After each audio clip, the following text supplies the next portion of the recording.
Bienvenidos a Comunicando Psicología. Aquí estamos en nuestra cita semanal con la salud mental. Me encanta porque este es un espacio que nació con toda esa intención de llevar mucha pedagogía a las personas que nos ven, a que nos acerquemos al tema de la salud mental, tan importante como la salud física.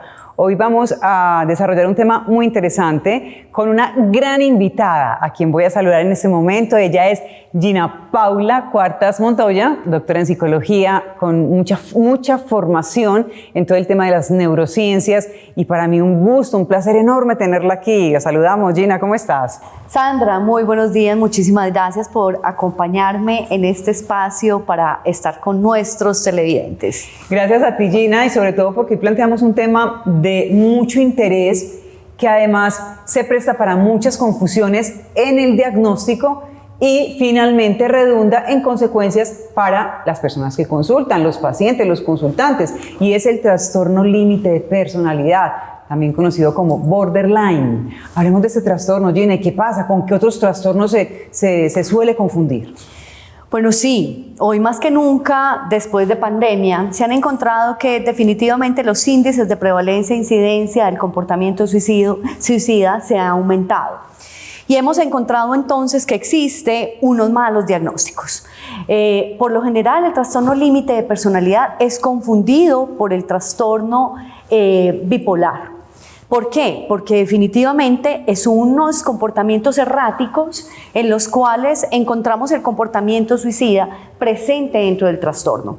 Entonces, hemos evidenciado que si están mal diagnosticados, entonces están mal tratados. O sea, el tratamiento no es efectivo, y por eso creo que hoy en día estas estadísticas, tanto de ideación suicida como de conducta, y como ya el suicidio consumado, está mal diagnosticado y mal tratado. O sea, de alguna u otra manera, las intervenciones no son efectivas porque se están haciendo diagnósticos diferenciales que no son adecuados. Perfecto. Entonces, vamos a definir lo que es el trastorno límite de personalidad. Normalmente suele ocurrir al principio de la edad adulta, que empieza a manifestar. Claro que desde niños ya puede que haya algunos rasgos como que acompañan al trastorno y se pueda diagnosticar más o menos en estas edades. Pero ¿cuáles son esos signos, esos síntomas que están asociados a este trastorno para poderlo identificar correctamente? Bueno, es importante saber que este es uno de los trastornos de personalidad más complejos de los 10 trastornos de personalidad que nos ubican en el DSM-5. Primero, tiene una probabilidad mayor en mujeres que en hombres, es más común en mujeres que en hombres. La sintomatología es muy compleja, primero porque su patrón de conducta dominante es una inestabilidad emocional, es una alteración de su propia imagen. Hay una alteración en las relaciones sociales, y entonces esto lleva a que presente unos miedos intensos frente al abandono. Sus relaciones son totalmente erráticas, pasa de la valorización, ¿sí?, a la desvalorización de las personas que acompañan. Esto quiere decir que, por ejemplo, en las relaciones de pareja, pasa de amar profundamente a su pareja, de idealizarlo, a desvalorizarlo. Entonces, uno puede encontrar en la mujer borderline, que es mucho más común en ellas, que hoy ama profundamente a su pareja, pero digamos que cualquier síntoma, cualquier comportamiento, cualquier situación insignificante puede desatar un comportamiento errático. Ejemplo, le está chateando en el WhatsApp y él está en línea y no le respondió. Eso genera en ella unos episodios de ira profunda, de ataques, y su respuesta emocional puede llegar a ser demasiado agresiva. Entonces, esto lo lleva a un comportamiento muy impulsivo, muy agresivo, generando luego emociones como la culpa, la tristeza. Entonces encontramos que una persona que padece el trastorno en un mismo día puede pasar por emociones en alternancia. Pasar, por ejemplo, de una euforia, ¿sí?, estar muy tranquila, muy contenta, a pasar a estados de culpa, de mucha rabia, de ira y de mucha tristeza. Entonces, por estos comportamientos tan erráticos, la mayoría hoy en día están diagnosticadas como bipolares. Ajá, ahí va yo. Claro, porque el trastorno bipolar tiene semejanza en esa sintomatología y ya tú vas a explicar esa diferencia, en lo que podría agregar yo, es que, claro, la diferencia puede ser que en el trastorno bipolar es más en el tiempo, o sea, es un episodio de depresivo de 3-4 semanas y luego de manía a lo mejor una semana. Entonces, no sé si ahí está de pronto esa diferencia. Ella es la experta, así que explícanos, porque igual una persona que está viendo el programa dice, es que a mi hija o a una amiga, a alguien conocido, yo le noto esos comportamientos. ¿Será que entonces es borderline o tiene un TAP? Bueno, lo importante en este trastorno es saber que se encuentra ubicado en los trastornos de personalidad.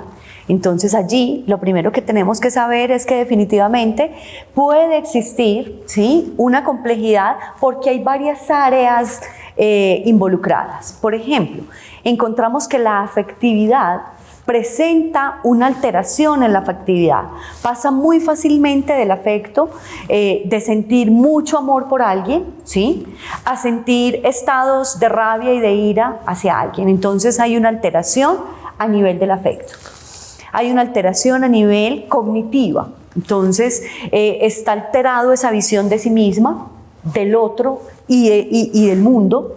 Entonces la persona con un borderline se ve ella de una manera, ella misma expresa una inestabilidad, ella se encuentra vacía, se encuentra en estados muy alterados a nivel comportamental y emocional y lo expresa, ¿sí? Entonces ella misma se ve que algo pasa con ella, que los otros pueden llegar a ser una amenaza, que el otro actúa de una manera muy extraña y que el mundo es muy hostil, que el mundo es muy cambiante, pero resulta y sucede que no, que es ella. Ajá. Y fuera de eso, sus relaciones son totalmente inestables.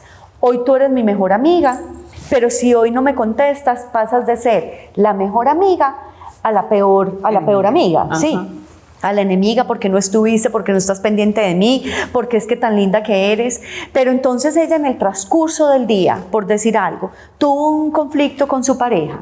Eso la lleva a estados emocionales de tristeza. Digamos que le tiró el celular y le dijo, ¿usted con quién estaba chateando? Entonces tiene respuestas muy agresivas, golpea, daña, hiere, ¿sí? Y esa culpa la lleva a tener entonces estados de tristeza. O sea, la persona sabe, es consciente, sí, de su actuar, de que está siendo violenta con el otro. La persona sabe, pero ¿qué pasa? Que es algo incontrolable, ella no lo puede manejar.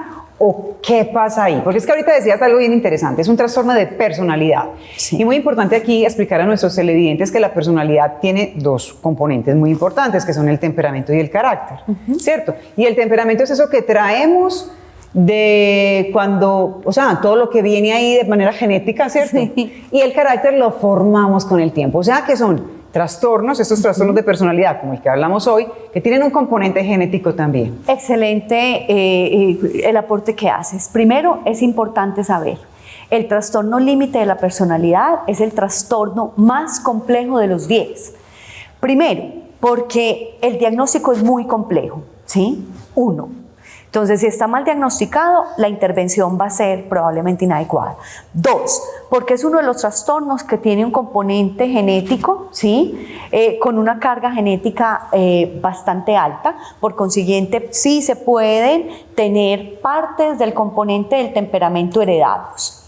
Y tercero, vemos que esos traumas tempranos en la infancia, ¿sí? El abandono, abuso sexual, maltrato físico, maltrato psicológico, la muerte, el abandono parental, la deprivación afectiva, son traumas que definitivamente generan en la estructura de personalidad una inestabilidad. Pero vemos que este trastorno, al ser uno de los más complejos, tiene que tener una intervención interdisciplinaria. Es un trastorno que debe estar acompañado por psicofármacos. Psiquiatría debe estar acompañando los procesos. Y eso es lo que nos está haciendo en este momento, nos está dando. Este es uno de los trastornos que con solo psicoterapia no sacamos adelante a un paciente. Pero sí es importante, o sea, que la psicoterapia junto con fundamental la psicofarmacología, que en este caso sería psiquiatría. fundamental. Muy El bien. fármaco por sí solo no acompaña. ¿Qué buscamos entonces? Vemos que dentro de los procesos de intervención, la terapia cognitivo-conductual es la que ha presentado mayor efectividad en los procesos de mejora en la calidad de vida de los pacientes con trastorno borderline. Encontramos que la terapia dialéctica es una de las terapias que más ha demostrado la efectividad dentro del proceso. ¿Por qué? Porque como vemos que las emociones están tan alteradas, pasar de un estado totalmente eufórico, placentero, a un estado totalmente negativo que te lleva a unos comportamientos tan erráticos, no solamente presenta una alteración en el consultante, sino en las personas que lo rodean, ¿sí? Entonces son personas que presentan muchos conflictos interpersonales. A nivel laboral, esa inestabilidad emocional es muy compleja. Con la pareja, por lo general, terminan en rupturas y ellas tienen muchísimo miedo a la soledad, muchísimo miedo al abandono. Como ya han pasado por diferentes rupturas, entonces el aprendizaje es: voy a terminar siendo abandonada por la persona. Y la verdad es que sí, porque estar acompañando, por más amor que haya, por más comprensión, a una persona con un trastorno borderline de la personalidad o límite es muy complejo. Tremendo. Entonces tiene conflictos con la mamá, con la pareja, con los compañeros de trabajo, ella misma se siente en un estado alterado.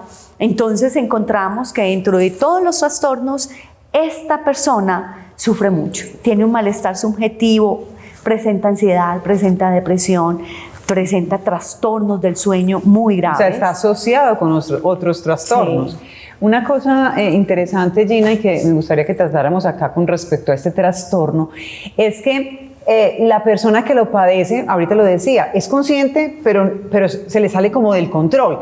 Aquí la psicoterapia también juega un papel importante en el sentido de la psicoeducación, que la persona entienda es que ese es su trastorno y se le guíe en unas herramientas que le permitan mejorar y llevar una vida más plena y más tranquila. Porque claro, con este panorama que estamos describiendo, quizá habrá quien diga, no, pues tener ese trastorno, entonces no hay salida. Si hay salida, si una persona, por ejemplo, padece un trastorno, límite de personalidad, puede llevar una vida normal, puede llegar a hacerlo, porque también son personas que suelen abandonar el tratamiento. Entonces, son como tantos factores que hay que hacer ahí. Muy bien, como entonces presentan tanta inestabilidad, es verdad, no presentan compromiso con el tratamiento, adherencia, porque cuando se sienten bien, cuando están bien con la pareja, cuando su estado, ellas incluso lo reportan, es que yo me siento muy bien, dejan la medicación, dejan el proceso terapéutico y vienen unos episodios críticos donde el comportamiento es mucho más agresivo, presentan estados de ánimo muy alterados, vienen estados de ansiedad y depresión muy, muy complejos, y estas crisis las llevan incluso ahí a la ideación suicida, que en algunos terminan con el suicidio, y como hay abandono del tratamiento o no hay un buen diagnóstico, entonces es importante saber que definitivamente sí hay tratamiento. Buscamos que la persona sea funcional, buscamos que la persona aprenda a tener controles de sus emociones, que tenga habilidades sociales para poder manejar los procesos en sus relaciones interpersonales.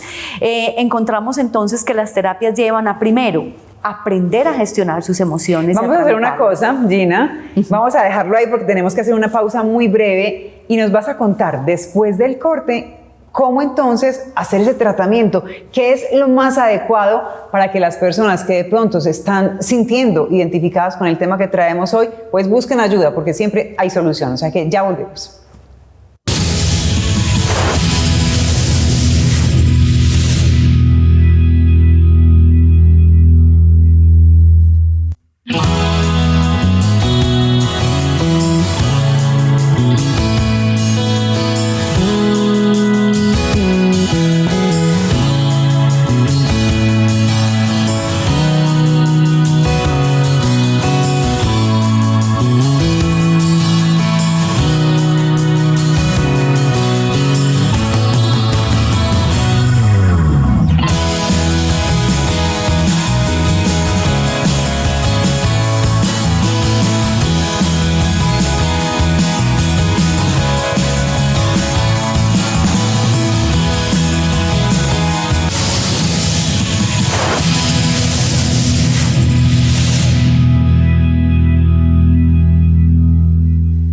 Seguimos comunicando psicología hoy con una gran invitada, Gina Cuartas, hablando del trastorno límite de personalidad, y nos habíamos quedado como en esa parte donde vamos a empezar a describir qué hacer en una terapia cuando una persona llega y dice, es que me está pasando esto y yo quiero solucionarlo y no sé cómo. ¿Cierto, Gina? Entonces vamos a continuar ahí. Bueno, entonces definitivamente retomamos, es un trastorno donde primero hay alteraciones comportamentales, emocionales y afectivas. Entonces las terapias deben estar dirigidas a realizar modificaciones de comportamientos agresivos, estos ataques de ira, estos comportamientos que agreden, dañan y no permiten una relación directa y adecuada y asertiva con el otro. Tenemos que trabajar entonces las emociones que están, tú hacías una diferencia importante. La bipolaridad entonces presenta episodios depresivos con un curso, ¿sí? Está en el tiempo, mientras que está en un mismo día, yo puedo tener alternancia emocional. Entonces lo que le enseñamos dentro de los procesos terapéuticos es la autorregulación, la autogestión y tramitar esas emociones para no dañarse a sí misma y dañar al otro, ¿sí? También tenemos entonces que dentro de los procesos de intervención es importante gestionar el comportamiento, las emociones y los pensamientos que anteceden las conductas. Entonces allí trabajamos todo lo que es reestructuración cognitiva, identificando esas distorsiones de victimización, esos esquemas maladaptativos frente a mi relación con el otro, del mundo y mi relación conmigo misma, ¿sí? Encontramos, por ejemplo, esa alternancia que hay en su propia autoimagen. Son personas que dentro de la sintomatología hoy se aman profundamente, pero pasa cualquier situación y en la tarde dicen soy la peor mujer del mundo entero. O sea, como actúan con los demás, también lo hacen con así, sí mismos. con sí mismos. Exactamente, y llevando incluso a tener unos comportamientos que atenten contra su propia vida o contra los otros. Ahora me decías que hay algo particular en ese trastorno y es que las personas creen que pueden manejarlo ellos mismos. Es decir, sí, es que yo soy así, yo soy muy impulsiva, entonces yo digo las cosas como son y como me salen, pero es que luego me vengo abajo porque entonces es que esta persona me hizo daño y entonces me dio mucha rabia, y finalmente piensan que pueden vivir en ese vaivén de emociones, y por eso cuando empiezan a estar medicados, que decías ahorita, empiezan un tratamiento, se ven bien, lo suspenden, ¿y qué pasa ahí? ¿Por qué? Porque me parece muy importante que, digamos aquí, ese trastorno debe ir acompañado siempre, lo decíamos, con el tema psiquiátrico, entonces la persona tiene que estar medicada siempre. ¿Cómo funciona? Para que las personas se hagan una idea. Bueno, entonces es importante saber que efectivamente, como a ellas se les dificulta un poco esos procesos de autorregulación, ¿sí? Entonces toman unas malas decisiones. Vemos que definitivamente este es un trastorno que tiene alterado los lóbulos frontales, las funciones ejecutivas. Entonces, por ejemplo, esa capacidad de planificar, esa capacidad de autocontrol, esa capacidad de ser empático con el otro. Entonces, al tener esta alteración biológica, tienen alterados neurotransmisores como dopaminas. El trastorno borderline lleva a que definitivamente estén buscando constantemente algo que te active, todo el tiempo ellas tienen que estar como que en estado de alerta. Entonces eso, están buscando de alguna u otra manera que se active la dopamina. Por eso esos comportamientos incluso que son confundidos como maníacos, como por ejemplo excesos. Compran mucho, son muy consumidoras. Algunas tienen conductas sexuales muy activas, algunas presentan consumo de sustancias psicoactivas. Entonces, allí, cuando aparecen esos comportamientos, allí es donde quedan mal diagnosticadas como bipolares, por esa falta de autocontrol. Por consiguiente, todo esto que les estoy comentando, sí es un trastorno que debe estar acompañado durante todo el ciclo vital por fármacos. Este es uno de los trastornos donde el pronóstico será desalentador en la medida en que el paciente no tenga compromiso con el tratamiento, o la consultante o la usuaria, ¿sí? Cuando definitivamente vemos que su control de emociones incluso altera la parte comportamental y relacional con el otro. Cuando vemos que definitivamente estos comportamientos están causando factores de riesgo hacia sí misma, hacia el otro, tienen que consultar tienen que permanecer con medicación durante todo el curso vital. No pueden suspender, porque en el momento que suspenden, porque se sienten bien, porque conocieron una nueva pareja, porque ella dice, no, esta vez sí, y voy a tratar de no tener ataques de ira, ni ser agresiva, ni celotípica, ni tener ese nivel de dependencia tan alto que tienen, ese miedo a la soledad, ese miedo al abandono, y empiezan ellas a autorregularse. La persona, como está conociendo apenas la relación, tiene comportamientos muy adaptativos, pero cuando ella empieza a generar comportamientos agresivos, la persona se empieza a distanciar y ella empieza a caer en estados alterados emocionales y afectivos. Y viene la cadena, pero como no está medicada, el episodio es peor. La crisis es peor. Por eso, persona diagnosticada con un trastorno límite de personalidad, de entrada sabemos que primero, la psicofarmacología la debe acompañar durante todo su curso y su ciclo vital. Segundo, que debe tener psicoterapia en el transcurso de los episodios críticos, ¿sí? Es una persona que debe tener acompañamiento durante toda su vida.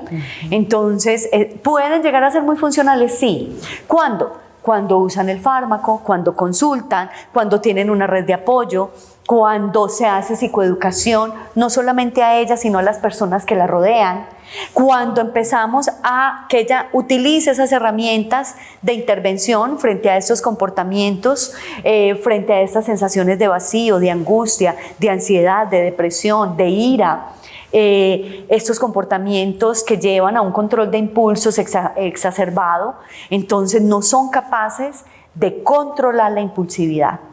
Cuando definitivamente vemos que ella permanece en un estado constante de psicoterapia, de psicofármacos, una red de apoyo adecuada, una familia que la ama y la acepta por su condición, porque probablemente muchos de sus familiares pueden llegar a tener también comportamientos impulsivos. Claro, por el factor genético también que hablábamos y que a lo mejor no fueron diagnosticados en su momento, ahí hay que hacer una búsqueda. Yo quería que habláramos un poco de esto, de los rasgos de personalidad, porque una cosa es tener un trastorno de personalidad y otra tener ciertos rasgos asociados a esos trastornos. Puede ser, porque ahora a lo mejor nos están viendo y dirá alguien, ay, yo como soy de impulsiva, ¿y será que yo tengo eso? A ver, tranquilos, no es así. O sea, estamos hablando de un trastorno muy al límite, de hecho así es su nombre, trastorno límite de la personalidad, con unos cuadros pues como muy marcados, muy exagerados. Puede que tengamos ciertos rasgos y apuntemos a ese tipo de personalidad sin padecer el trastorno. También ocurre. Sí, definitivamente como seres humanos tenemos algunos rasgos adaptativos y otros no tan adaptativos, y el solo hecho de tener una condición, en este caso por ejemplo, somos mujeres, la mayoría de mujeres probablemente somos impulsivas, somos emocionales, y entonces eso que acabas de decir es supremamente importante. Cuando se tiene un trastorno de personalidad, cuando definitivamente están alteradas esas áreas de ajuste que había mencionado. Uno, la afectividad, donde paso de amar mucho a definitivamente incluso generar sentimientos de odio, de desprecio hacia alguien. Cuando las relaciones interpersonales son demasiado conflictivas, todo el tiempo, constantemente con la pareja, con la familia. Cuando definitivamente mis procesos cognitivos están alterados. La atención, la memoria, el pensamiento, el lenguaje, pero también la visión de mí misma, del otro y del mundo, si es totalmente negativista, victimizante, cuando definitivamente siempre digo que la culpa es del otro, el locus de control externo, donde es que él fue el que me agredió, él fue el que estaba en línea y no me respondió. Cuando vemos que definitivamente ese comportamiento donde no me responsabilizo, sino que la culpa, la responsabilidad siempre es del otro, uno llega y dice, aquí pasa algo. Y por último, qué pena, el control de impulsos. Ajá. Cuando vemos que el comportamiento es tan impulsivo que la lleva a conductas de abuso de sustancias psicoactivas, a conductas de exagerar en el consumo, ¿sí? Compras impulsivas, esa parte sexual, esa hipersexualidad que puede existir. Cuando vemos que definitivamente frente al control de impulsos, la persona no tiene la capacidad de controlar la rabia, sino que simplemente te empujo, te agredo, te tiro el celular. Cuando yo veo que esos comportamientos, esas emociones y esas relaciones están alteradas, yo puedo decir que tenemos un trastorno límite de la personalidad que debo consultar y que debo recibir tratamiento. Muy bien, Gina, se nos acaba el tiempo, pero entonces, muy importante todo lo que estás describiendo, la entrevista, la verdad, ha sido maravillosa. Una última inquietud, una persona identifica que tiene el trastorno o es su entorno familiar quien invita a esa persona, tienes que consultar. ¿Cómo hacerlo ahí, ya para finalizar? Bueno, definitivamente la persona siente un malestar subjetivo, sufre mucho. Entonces vos la ves que llora, que se siente triste, que dice ayúdenme. Ella pide ayuda porque se siente sola, porque sabe que te golpeé, porque te agredí, porque actué de una manera. Ella tiene un malestar, nota, pero la familia, la pareja, los hijos se dan cuenta que su comportamiento es demasiado agresivo, que no aguanta una discusión más, porque es una carga emocional a todas las personas que acompañan. En el ámbito laboral, los conflictos son permanentes. Entonces la gente se cansa. Entonces, importante consultar. ¿Qué están haciendo? Van, presentan un episodio de esas culpas, de esa depresión, con un llanto, con una tristeza profunda, van y consultan y están siendo diagnosticadas como bipolares. Las están medicando. ¿Quién? El médico general, ni siquiera psiquiatría.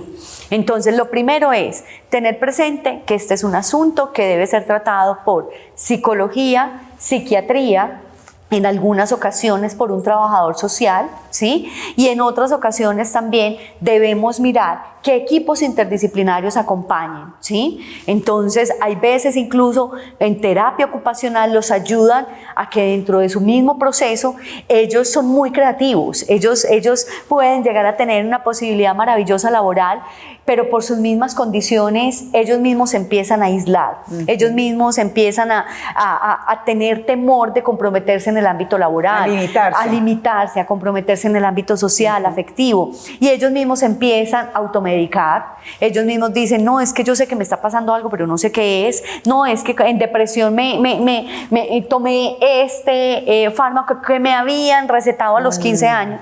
Importante. Hay sintomatología que se presenta incluso desde la adolescencia y entonces es allí donde también tenemos que empezar a acompañar todo el proceso de diagnóstico, ¿sí?